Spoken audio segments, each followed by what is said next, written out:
Maternidade do Hospital Materno Infantil Santa Catarina começa a funcionar. Comissão mista do Congresso aprovou o relatório do orçamento do ano que vem. Segunda-feira, dia de conferirmos a previsão do tempo para o restante da semana. Sessão extraordinária da Câmara será nesta terça-feira. Cresce o número de voluntariado do Brasil. E na série Retrospectiva 2018, vamos acompanhar os principais fatos ocorridos na área da política. As notícias de Criciúma e do sul de Santa Catarina você confere a partir de agora. No ar pela TV Primavera, Informe Região.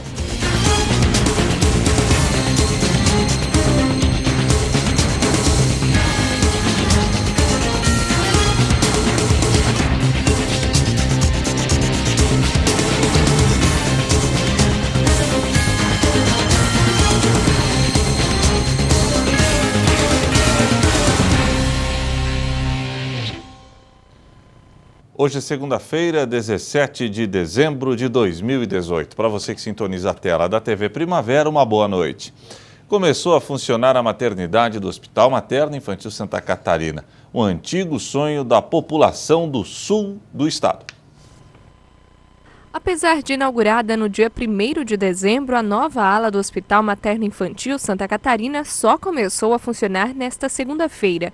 Nestes 16 dias, desde a cerimônia que reuniu centenas de pessoas para comemorar a conquista, a unidade passou por higienização e agora está pronta para o pleno atendimento. Bom, todo o centro cirúrgico já está pronto, centro obstétrico, todos os profissionais já de plantão, de forma que toda a parte de obstetrícia já está iniciando com a expectativa de ser o nosso grande hospital materno infantil. Além do trabalho de limpeza, o Instituto de Desenvolvimento, Ensino e Assistência à Saúde, o IDEAS, que vai gerir o Hospital Materno Infantil, também contratou e capacitou os profissionais antes do início das atividades. Mas, conforme o diretor técnico da instituição, nem todos os profissionais foram contratados e outros entraves ainda precisam ser resolvidos. Pequenos problemas que surgiram após o início do funcionamento. Tivemos dificuldade em encontrar profissionais da área da saúde, em especial técnicos de enfermagem. Ainda temos cerca de 20 vagas em aberto, um novo edital está tramitando. Vamos precisar também de mais higienizadoras. O número hoje é, digamos, limítrofe, a gente gostaria de trabalhar com um pouquinho mais de folga. Isso falando em termos de pessoal. Em termos de equipamentos, hoje fizemos ainda mais um pente fino, tivemos alguns, digamos, entraves pequenos, todos eles superados. O que está pegando mais neste momento é a questão da climatização do centro cirúrgico, que tivemos alguns equipamentinhos ali que eu não vou precisar, até porque não é, digamos, a minha área, mas dois equipamentos falharam e então, estamos temporariamente sem climatização no centro cirúrgico e no centro obstétrico, mas acreditamos que até o final da tarde isso esteja resolvido. Com a inauguração da nova ala do Hospital Materno Infantil, continuam os atendimentos no pronto-socorro e agora será feito também atendimento da maternidade de alto risco. O Hospital São José segue realizando partos até o dia 17 de janeiro. Depois disso, todos os atendimentos serão feitos aqui. Nós conclamamos aquelas gestantes que têm o seu curso normal de gestação, nesse período inicial do Hospital Santa Catarina, que procurem o São José, que ganhem o seu bebê lá no Hospital São José. Aquelas gestantes que realmente têm alguma dificuldade ou que estão com o seu pré-natal, digamos, já indicando algum problema, que venham para cá. Bom, o nosso atendimento é 100% SUS, não existe essa possibilidade. E nós temos a informação praticamente certa de que o São José encerra suas atividades de maternidade pelo Sistema Único de Saúde a partir daquela data. Então, a partir de 17 de janeiro é só o materno infantil. A partir de agora, o hospital passa a contar com clínica da mulher, banco de leite e agência transfusional. O banco de óleos da região sul também faz parte da estrutura e já está em funcionamento anexo ao hospital. Com a ampliação, a unidade passa a ter 109 leitos, incluindo 25 da maternidade, com alojamento conjunto para mãe e bebê, 3 na UTI pediátrica, 13 para a UTI neonatal e 29 leitos de pediatria. tudo com atendimento pelo SUS. O ótimo da nossa maternidade, ou digamos assim, o foco da nossa maternidade é a gestante de alto risco. Nós vamos ter condições de acolher não só uma gestante que está passando por alguma turbulência na gestação ou que vai ter o seu bebê antes da hora, porque nós temos a UTI neonatal para fazer, digamos, a atenção para esse bebê logo que ele nasce. E, contrário ao que acontece hoje em Criciúma, quando o bebê nasce com algum problema, acontece que ele vai para outro hospital, o bebê, né? Às vezes para cá, às vezes para Joinville, às vezes para Lages, às vezes para Florianópolis. Então o que acontece é que nós vamos conseguir dar esse segmento e não vamos interromper o que a gente chama de binômio mãe e filho. Alívio para a Gilzânia. Ela está grávida da pequena Helena. A gestação de 8 meses é de risco, por isso contar com uma estrutura completa é fundamental. Me dá muita segurança, eu estava muito segura por causa de não ter saúde aqui em Criciúma, não ter preparação, uma equipe preparada. E agora eu estou mais segura. Estava esperando e aguentando que ela ficasse aqui até hoje, pelo menos. A Secretaria de Estado da Saúde investiu R$3.600.000 para a finalização da obra, que contou também com o apoio da Prefeitura de Criciúma. Agora, por mês, R$3.200.000 serão enviados pelo governo para o custeio da instituição. O governo do Estado, com uma participação do Ministério da Saúde, e isso, cada vez mais a gente vai buscar a participação do Ministério da Saúde também, a partir das habilitações que serão feitas.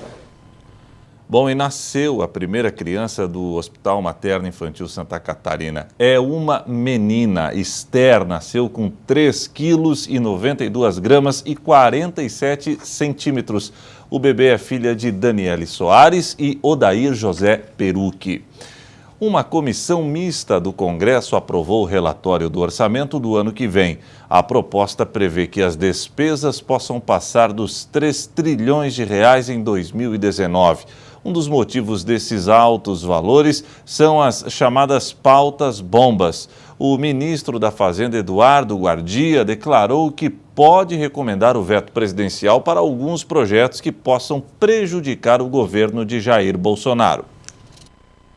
Já era noite quando, nesta quinta-feira, a Comissão Mista de Orçamento aprovou o relatório do senador Valdemir Moca, do MDB, para a Lei Orçamentária Anual, que estabelece as metas e prioridades da administração pública federal para o ano que vem. A proposta do orçamento está baseada numa previsão de crescimento de 2,5% do Produto Interno Bruto em 2019. Está prevista uma arrecadação total de 1 trilhão e 307 bilhões de reais. Para fechar a conta, é estimado um valor de 139 bilhões de reais de déficit primário, ou seja, antes do pagamento dos juros da dívida e outras despesas financeiras. A proposta prevê receitas e despesas totais para o ano que vem de 3 trilhões e 381 bilhões de reais. Na área das despesas, um sinal vermelho para a Previdência, que lidera a previsão de gastos, 637 bilhões e 9 milhões. Os gastos com o pessoal somam 351 bilhões e 4 milhões. Para o Bolsa Família, a dotação prevista em 2019 é de 29 bilhões e 7 milhões. O Mais Médicos terá 3 bilhões e 7 milhões no ano que vem. Já o programa Minha Casa Minha Vida terá a previsão dotada de 4 bilhões e 6 milhões. Mesmo com a prévia dos investimentos chegarem a 38 bilhões e 9 milhões de reais,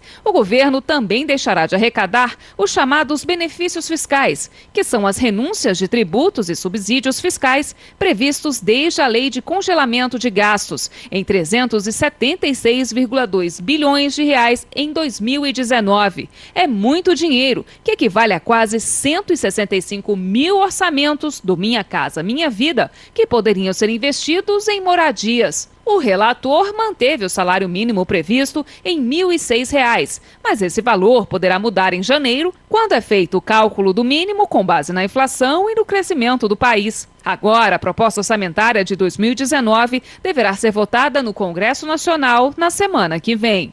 Pela primeira vez, a Comissão Mista do Orçamento não teve nenhuma reestimativa de receita. Vale dizer, nós trabalhamos com os números que o Executivo mandou na PELOA.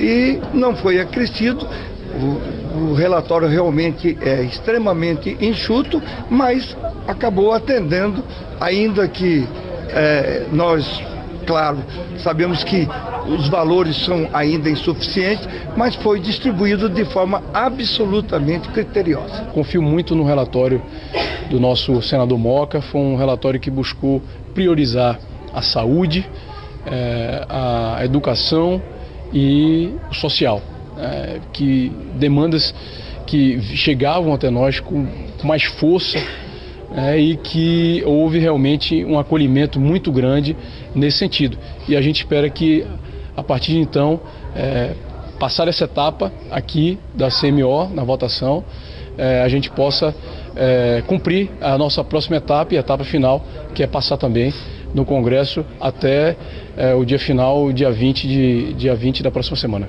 Com a chegada do final do ano, o ritmo de trabalho aqui no Congresso Nacional fica cada dia mais lento. Mas antes de saírem de recesso, que terá início no dia 23 de dezembro, os parlamentares primeiro precisam fazer o dever de casa, que é aprovar a lei orçamentária. Caso eles cumpram o prazo e o texto seja aprovado em plenário, ele seguirá para a sanção presidencial.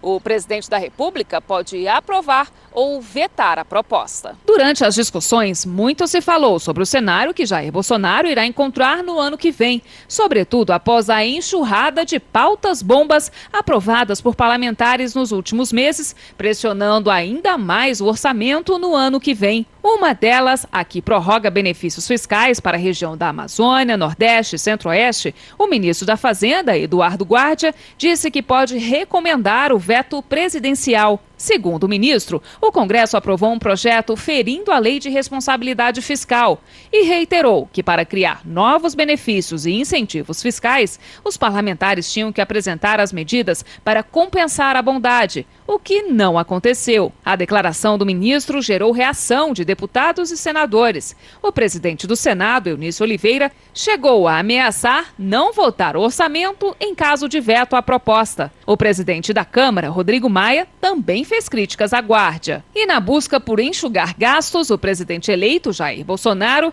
disse que revisará todos os contratos de patrocínio de publicidade da Caixa Econômica Federal. Em sua conta no Twitter, Bolsonaro classificou de absurdo os valores de contratos que, segundo ele, chegaram a 2,5 bilhões em 2018. O presidente eleito disse ainda que, quando assumir, também irá rever todos os contratos do BNDES, Banco do Brasil, entre outras empresas. Em nota, a Caixa Econômica afirmou que o orçamento do banco projetado para ações de publicidade, patrocínio e comunicação neste ano foi de 685 milhões e que até novembro foram utilizados 500,8 milhões de reais. A Caixa ainda informou que as ações de comunicação do banco vêm sendo reduzidas desde 2016. A seguir, sessão extraordinária da Câmara será nesta terça-feira.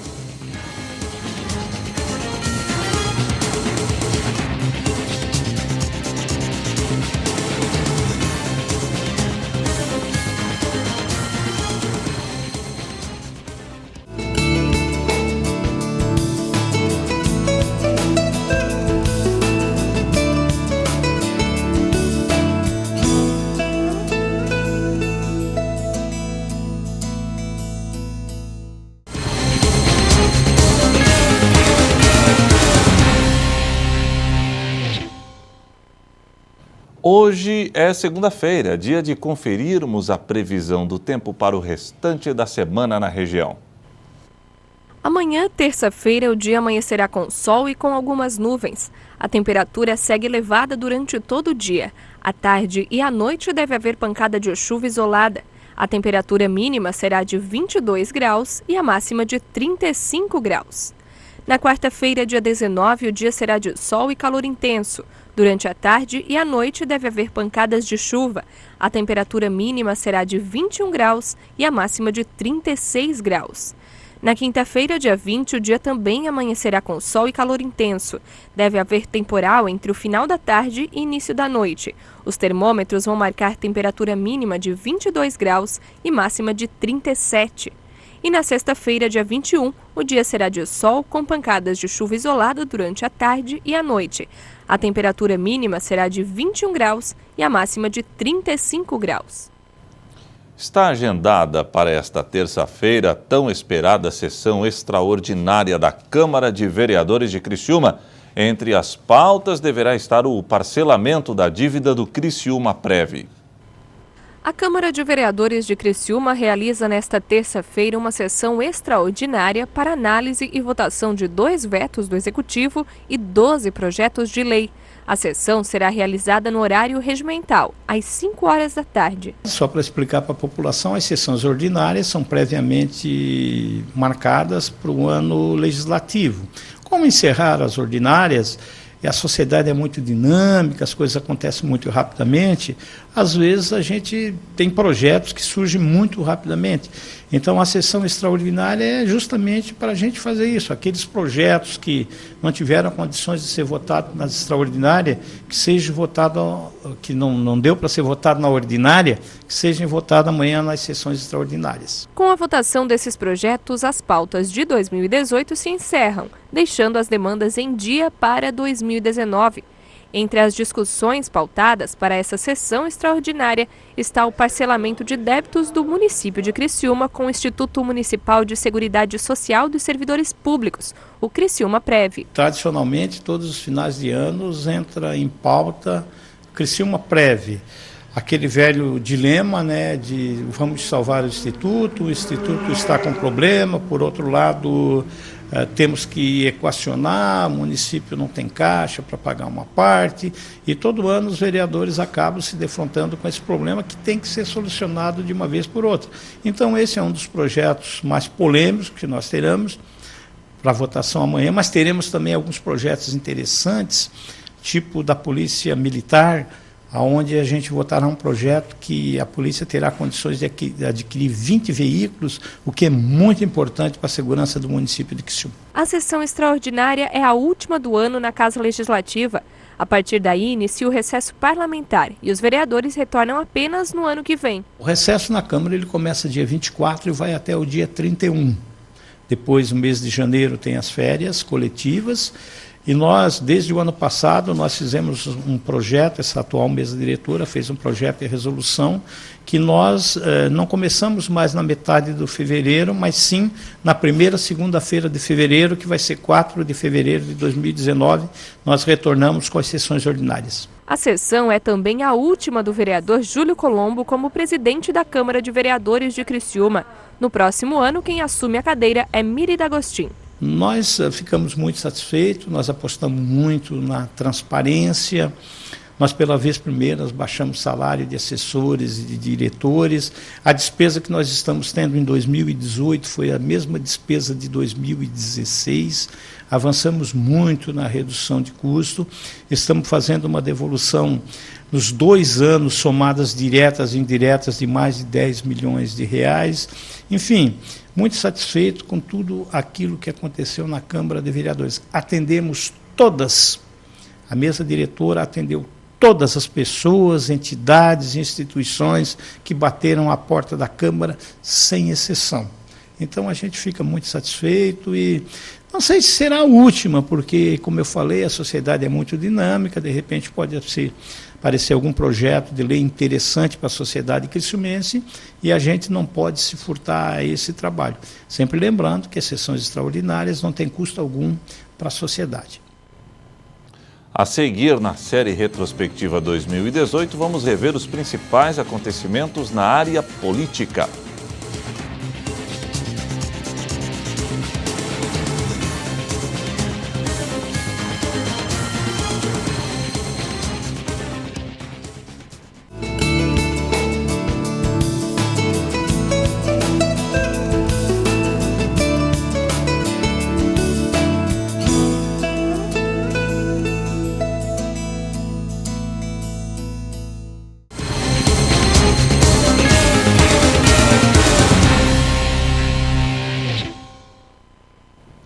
Na série retrospectiva 2018, vamos rever os principais acontecimentos na área da política.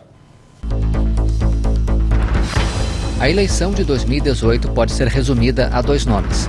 De um lado, Jair Bolsonaro, do PSL. De outro, o ex-presidente Lula, do PT. Enquanto Bolsonaro era o nome certo para concorrer ao Planalto, o de Lula era apenas uma aposta.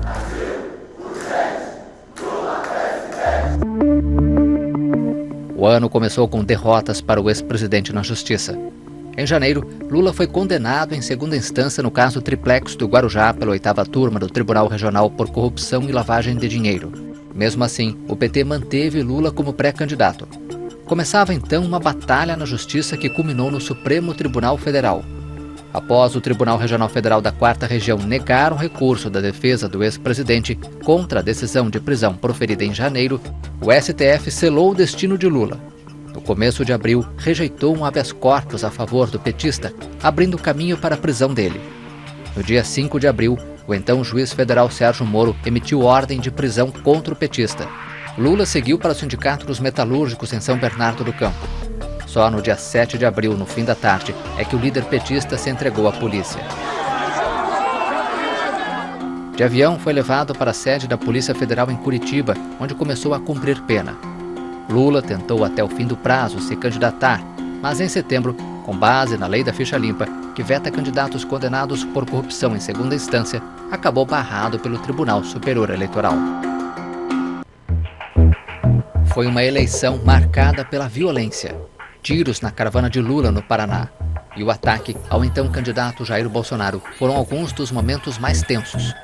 O capitão reformado do Exército levou uma facada no abdômen na cidade mineira de Juiz de Fora. Teve de ser submetido a 2 cirurgias e não pôde mais fazer campanha. O autor da facada, Adélio Bispo de Oliveira, foi preso e indiciado pelo crime de atentado pessoal por inconformismo político.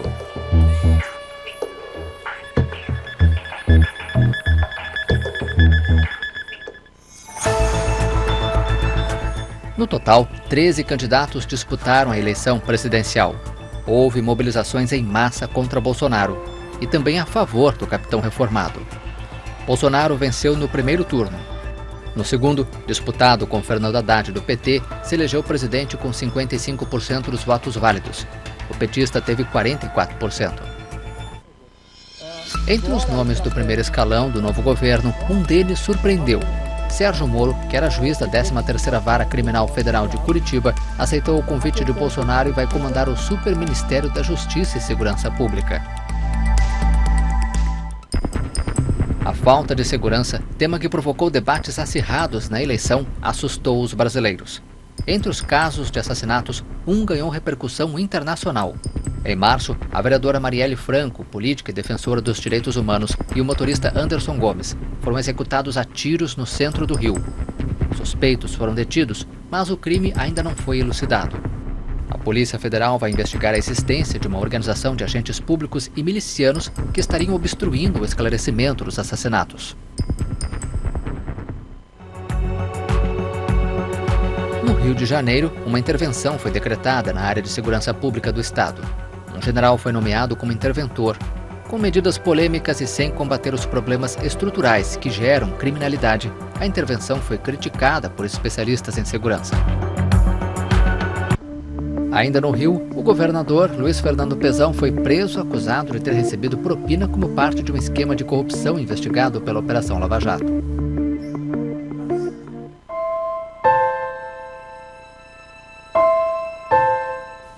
Parte da história do Brasil entrou em combustão.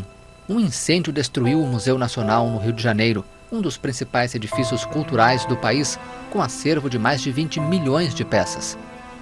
Apesar do caos e da enorme destruição, equipes conseguiram encontrar fragmentos de Luzia, o fóssil humano de 12 mil anos que havia sido perdido no incêndio.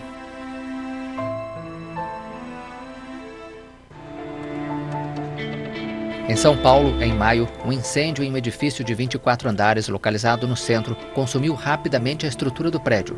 Um vídeo gravado com celular mostrou o momento que o prédio veio abaixo.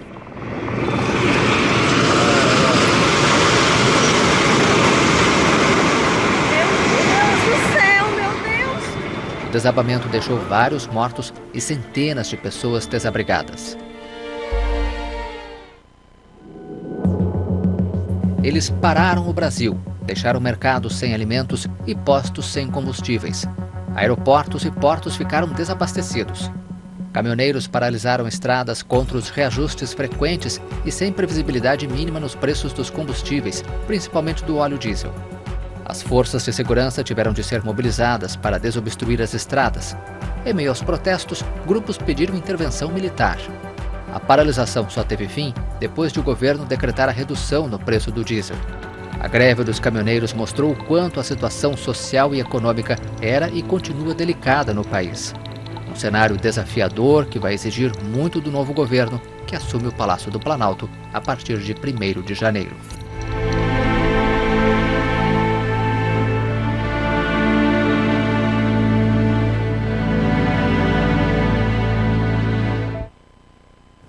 E o Informe Região desta segunda-feira fica por aqui.